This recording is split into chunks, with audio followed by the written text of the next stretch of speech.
Salam damai sejahtera di dalam Tuhan kita Yesus Kristus. Shalom. Puji Tuhan oleh karena kita dapat memiliki kesempatan untuk mendengarkan pekabaran firman Tuhan. Dan ketika kita berada di depan layar kaca, kita sementara berada di depan atau berada di tengah hadirat Tuhan. Itulah sebabnya saya ingin mengajak kita semua sebelum mendengarkan pekabaran firman Tuhan. Mari kita berdoa. Bapa kami di dalam kerajaan sorga, kami bersyukur Tuhan, oleh karena kami boleh berada di hadirat Tuhan. Dan kami yakin dan percaya, bahwa oleh karena kami berada di hadirat Tuhan, Tuhan menguduskan kami. Menguduskan lewat kehadiran Tuhan melalui firman.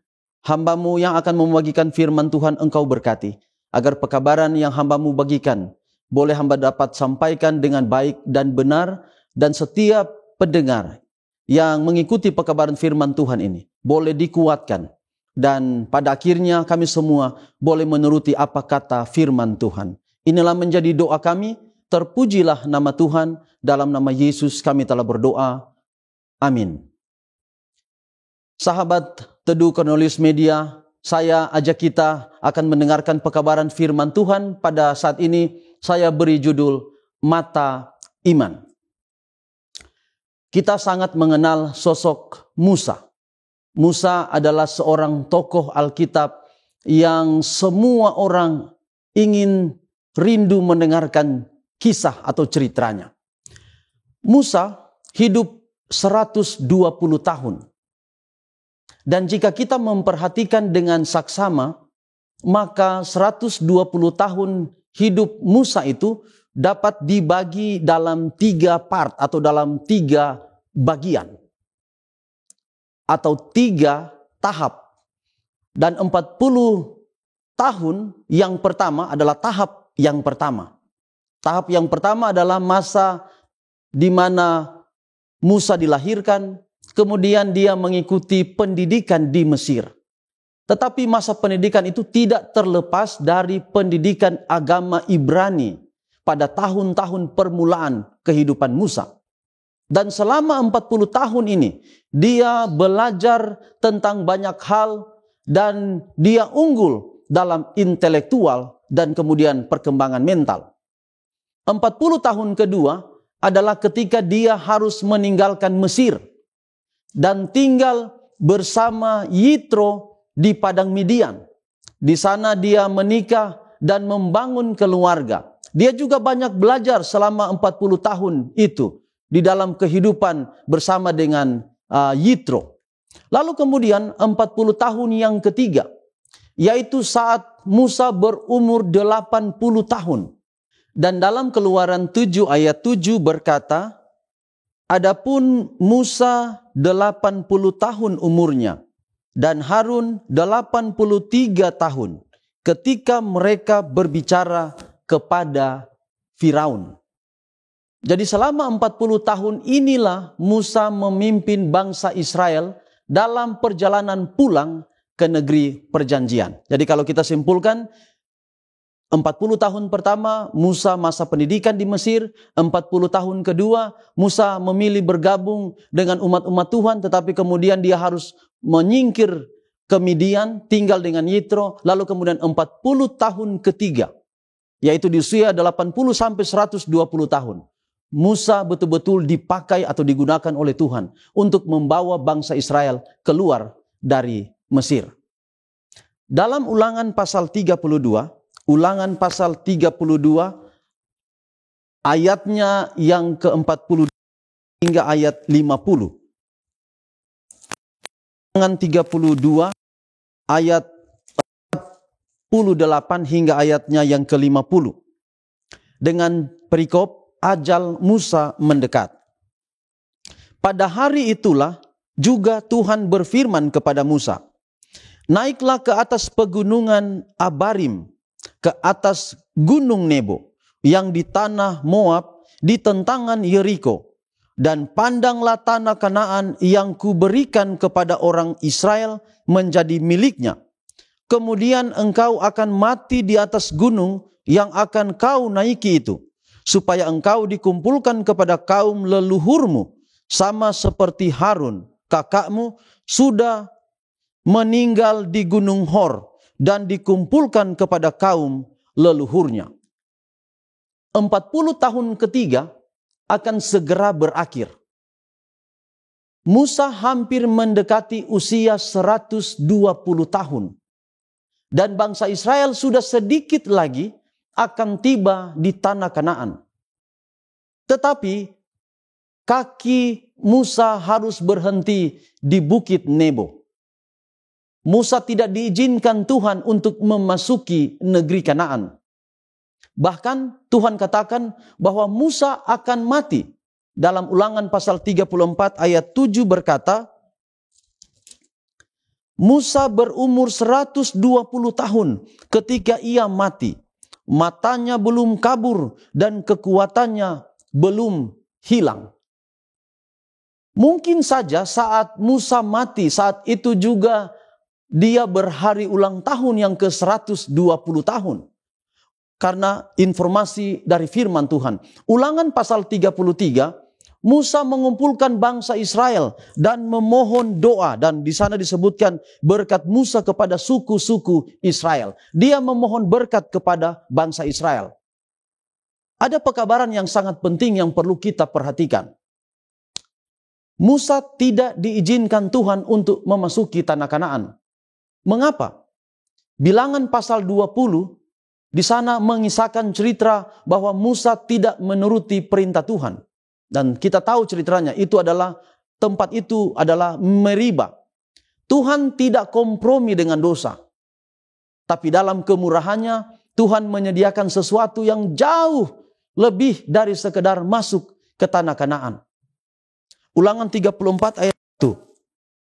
Kemudian naiklah Musa dari dataran Moab ke atas gunung Nebo, yakni ke atas puncak Pisga, yang di tentangan Yeriko. Lalu Tuhan memperlihatkannya. Sekali lagi ayat ini katakan, Tuhan memperlihatkan kepadanya seluruh negeri itu. Daerah Gilead sampai ke kota dan seterusnya pada ayat 2. Yang saya garis bawahi di sini adalah Tuhan memperlihatkan kepadanya seluruh negeri itu. Ingat, Ulangan 34 ayat 7 ayat yang kita baca tadi mengatakan bahwa matanya belum kabur. Jadi ketika Tuhan menunjukkan sesuatu kepadanya, Musa dapat melihat dengan jelas. Apabila saudara pernah tur rohani ke Israel dan berada di Bukit Nebo, maka saudara akan dibawa ke titik tempat Musa berdiri. Dan di tempat itu kita akan menemukan petunjuk arah beserta jarak dari kota-kota yang ada di depannya. Jadi di sana ada kota Jericho dan lain-lain. Dan Yerusalem berada tepat 46 km lurus dari tempat itu. Kalau kita ikut jalan, itu kurang lebih 81 km. Jadi sebenarnya 46 km bagi mata Musa cukup jauh untuk mata manusia tanpa alat. Bagaimana bisa Musa melihat tanah Kanaan dengan jelas? Tidak mungkin. Lalu apa istimewanya Tuhan tidak membawa Musa ke negeri Kanaan, tapi hanya menunjuk negeri itu dari jauh? Apa gunanya? Apa baiknya negeri itu bagi pemandangan Musa? Saat saya berkuliah di Unclub, mendaki Gunung Kelabat, dari puncak saya bisa melihat kota Manado, tapi tidak bisa melihat dengan jelas. Saya lihat hanya samar-samar saja. Demikian pula mungkin Musa melihat Yerusalem, melihat Kanaan itu dari jauh. Pena Inspirasi mencatat kisah ini dalam buku Para Nabi dan Bapa volume halaman 66. Musa tidak hanya melihat tanah Kanaan, tapi dia melihat keempat penjuru mata angin. Bahkan Musa mengulangi kembali kisah hidupnya. Jadi sementara dia melihat dari atas puncak Bukit Nebo, dia mengulangi kembali kisah hidupnya, di mana dia harus meninggalkan kemegahan istana Mesir dan bergabung dengan umat-umat Israel. Kemudian dia harus menyingkir ke Midian, dengan secara sederhana dia hidup dengan Yitro. Dan kemudian akhirnya mendapat panggilan dari Allah untuk kembali ke Mesir dengan satu misi yang suci. Ia mengenang kembali perjalanan bangsa Israel menyeberang Laut Merah dan berjalan terus dengan mujizat-mujizat Tuhan yang nyata. Penglihatan itu terus berlanjut bagaikan layar kaca besar yang dipampang di hadapan Musa. Ia melihat bangsa itu memasuki tanah Kanaan dan menempati tanah-tanah yang subur. Mereka membangun kota Yerusalem, tetapi karena kemurtadan, bangsa Israel kemudian tercerai-berai dan dijajah oleh bangsa-bangsa yang lebih kuat hingga ke zaman kerajaan Roma. Ia melihat kelahiran Yesus dan misi Yesus bagi dunia ini. Ia melihat Yesus sering menghabiskan waktu di Taman Getsemani dan seterusnya hingga Yesus harus meninggalkan murid-muridnya yang tetap setia bekerja dalam pekerjaan Tuhan. Dan akhirnya pena inspirasi juga berkata, khayal itu pun berhenti. Dan seperti seorang serdadu yang kelelahan, Musa pun berbaring dan kemudian mati. Jadi, sesungguhnya bukan mata jasmani yang digunakan Musa untuk melihat negeri perjanjian. Ia diizinkan Tuhan untuk melihat jauh ke depan, bukan hanya Kanaan di dunia ini saja, tetapi Kanaan surgawi yang ada jauh di depannya dengan mata iman. Sekali lagi, bukan dengan mata jasmani, tetapi dengan mata iman. Mata jasmani tidak bisa melihat jauh ke depan, tetapi mata iman dapat melihat jauh dan lebih jauh lagi ke depan. Ibrani pasal 11 ayat 24 hingga ayat 29. Karena iman maka Musa setelah dewasa menolak disebut anak putri Firaun, karena ia lebih suka menderita sengsara dengan umat Allah daripada untuk sementara menikmati kesenangan dari dosa. Ia menganggap penghinaan karena Kristus sebagai kekayaan yang lebih besar daripada semua harta Mesir, sebab pandangannya ia arahkan kepada upah. Karena iman, maka ia telah meninggalkan Mesir dengan tidak takut dan murka raja. Ia bertahan sama seperti ia melihat apa yang tidak kelihatan. Karena maka ia mengadakan Paskah dan pemercikan darah, supaya pembinasa anak-anak sulung jangan menyentuh mereka. Karena iman, maka mereka telah melintasi Laut Merah, sama seperti melintasi tanah kering. Sedangkan orang-orang Mesir tenggelam ketika mereka mencobanya juga. Ia menganggap penghinaan karena Kristus sebagai kekayaan. Jadi apa yang dia rasakan di Mesir, dia tinggalkan semuanya itu. Benar apa yang dikatakan dalam Ibrani 11 ayat 1. Ibrani 11 ayat 1 berkata, iman adalah dasar dari segala sesuatu yang kita harapkan dan bukti dari segala sesuatu yang tidak kita lihat.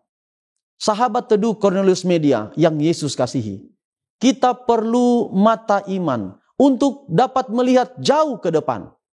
Jangan biarkan masalah kita hari ini menggugurkan iman kita. Bisa jadi problema yang kita hadapi melatih iman kita untuk melihat lebih jauh lagi ke depan. Amsal pasal 3 ayat 5 berkata, percayalah kepada Tuhan dengan segenap hatimu dan janganlah bersandar kepada pengertianmu sendiri.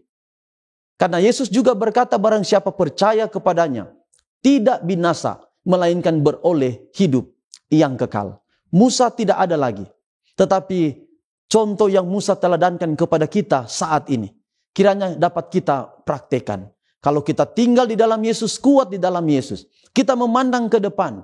Kita bukan hanya melihat permasalahan-permasalahan hidup yang kita hadapi, tetapi kita melihat jauh ke depan bahwa Yesus menyiapkan upah pada kita. Yesus menyiapkan kebahagiaan kepada kita. Mungkin kita di dunia ini bahagia, tapi kebahagiaan kita kebahagiaan yang terbatas. Kadang-kadang bahagia, kadang-kadang juga kita dalam permasalahan. Tetapi kalau kita memandang jauh ke depan, mata yang kita gunakan adalah mata iman, maka kita akan melihat bahwa Tuhan menyediakan sesuatu yang lebih terbaik lagi dari apa yang kita rasakan hari ini.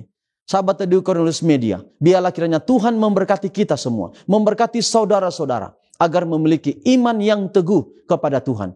Percaya kepada Tuhan, jangan bersandar kepada pengertian sendiri. Milikilah mata iman lebih daripada mata jasmani kita. Mari kita akhiri firman Tuhan dengan doa. Kita berdoa. Bapa di sorga, terima kasih untuk cerita dari Musa yang boleh kami dengarkan pada saat ini.